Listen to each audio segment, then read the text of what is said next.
Morning की शुरुआत गंगा घाट से। आइए फिर आगे चलते हैं।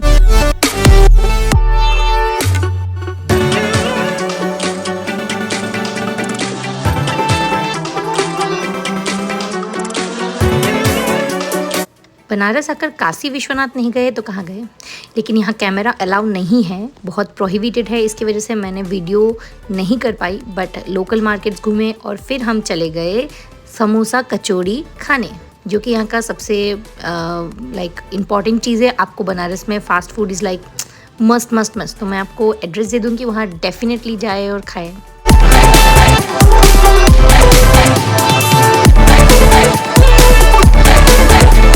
समोसा और कचौड़ी खाने के बाद हम आते हैं सारनाथ पे। ये एक ऐसी हिस्टोरिकल प्लेस है जहाँ पे लोग दूर दूर से आते हैं जस्ट टू सी कि बुद्ध भगवान ने पहली दफ़ा कहाँ अपनी ज्ञान का प्रदर्शन किया था। हाँ, आपने सही सुना, पहली दफ़ा जो बुद्ध भगवान को ज्ञान प्राप्ति हुई थी वो था बोध गया पे। उसके बाद वो पहली बार यहाँ आए थे सारनाथ में, उनके एक्सपीरियंस को शेयर करने के लिए। आइए हम एक्सप्लोर करते हैं।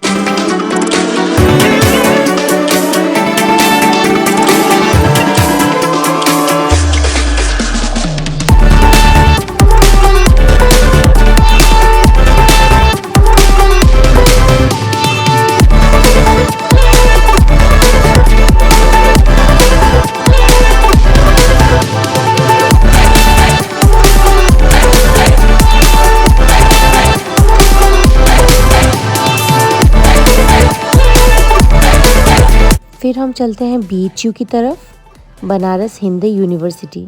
इसके बारे में तो आपने सुना ही होगा। फिर चलिए चलते हैं। तो हम लोग जा रहे हैं अभी BHU के मंदिर पे।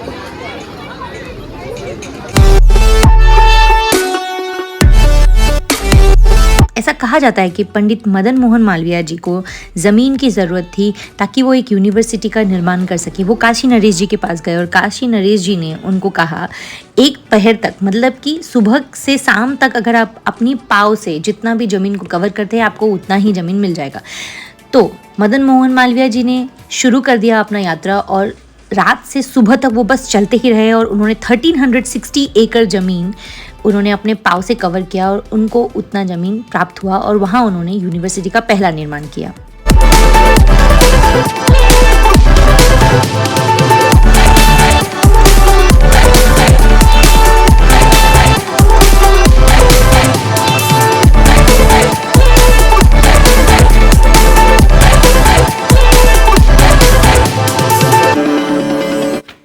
BHU का निर्माण 1915 से 1916 के अंदर हुआ था।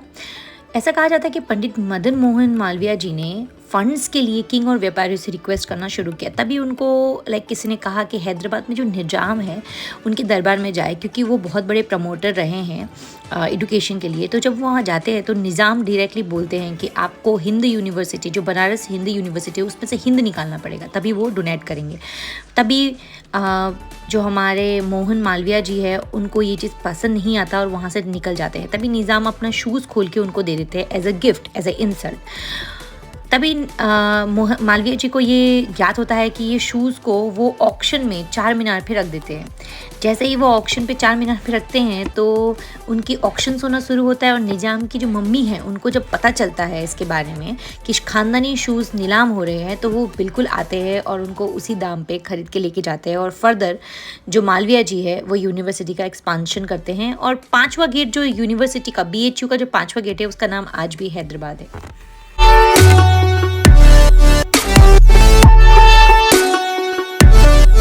हेडिंग टुवर्ड्स 80 घाट, चलते हैं आगे, देखते हैं क्या क्या और मिलेगा हमें। थोड़ी बहुत मार्केट्स वगैरह you can explore, it's great.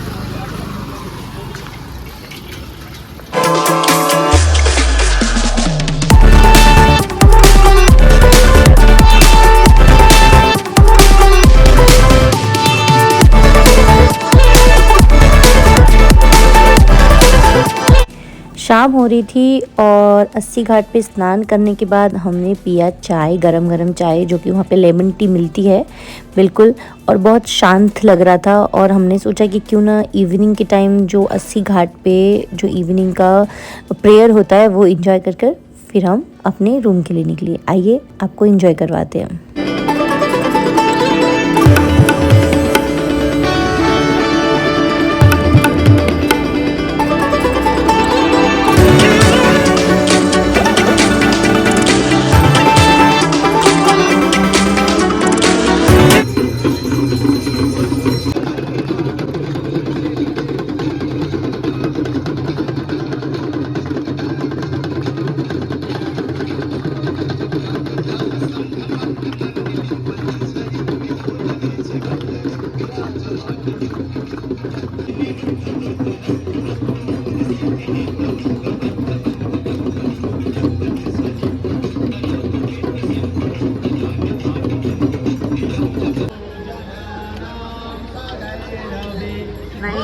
Ganga घाट।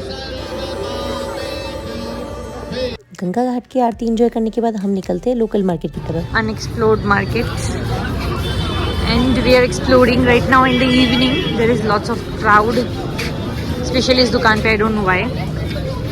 मुझे चाय मिल रही है। So yeah, few shopping I did. It's great collection.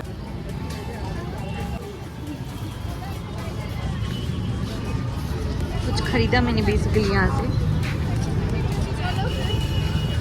बिल्कुल ऑपोजिट है इसके।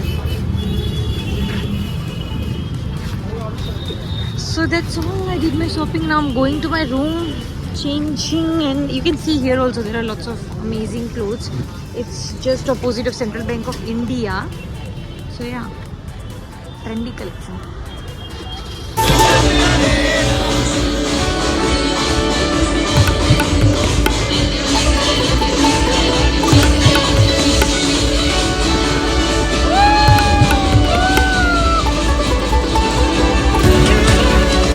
बनारस आए और पान नहीं खाया तो क्या खाया।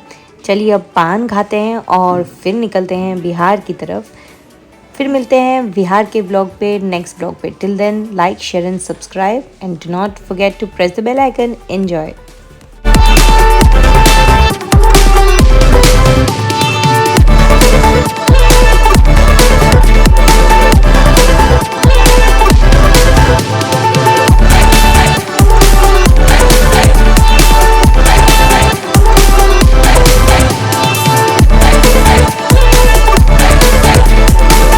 Guys, heading towards Mahamundeshwari temple.